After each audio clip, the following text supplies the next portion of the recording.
अस्सलाम वालेकुम, welcome to my first vlog. आज मेरा पहला व्लॉग है। मैंने सोचा क्यों ना कि हमारे व्लॉग स्टार्ट करते हैं।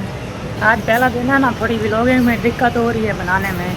जब ऐसा ऐसा डेली व्लॉगिंग करूँगा ना तो इंशाल्लाह ठीक हो जाऊँगा। आपने कमेंट में बताना है कि व्लॉग कैसा है, और ये भी बताना है कि कौन सी मैं गलती कर रहा हूँ। आप लोगों ने मेरे फैन मेम्बर ने बताना है कि कौन सी मैं गलती कर रहा हूँ, क्योंकि मैं उसको दूसरे व्लॉग में सेट कर सकूँ।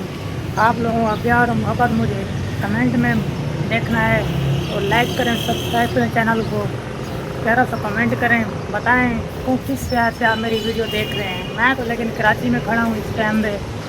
अगर रिहाइश की बात की जाए तो मैं पाकिस्तान के छोटे से शहर ब्रांड शहर फैजाबाद में रहता हूँ, लेकिन इस टाइम मैं कराची में मौजूद हूँ, क्योंकि समझ जाए ना तो रोज़ी रोटी तो कमानी होती है ना बच्चों के लिए।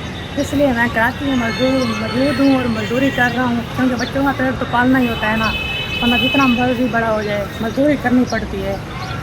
और एजुकेशनल की बात की जाए तो मैं मिडिल क्लास फैमिली से हूँ, ताल्लुक़ है मेरा। उम्मीद करता हूँ कि मेरा आज का छोटा सा टूटा फूटा वीडियो आपको अच्छा लगा होगा। अगर अच्छा लगा है तो चैनल को सब्सक्राइब करें और वीडियो को लाइक करें, कमेंट करें, प्यारा सा बताएं कि आप कौन से शहर से मेरी वीडियो देख रहे हैं। यहीं पे करते हैं आज की वीडियो को एंड। बाकी मिलते हैं अगली वीडियो में। अल्लाह हाफ़िज़, बाय।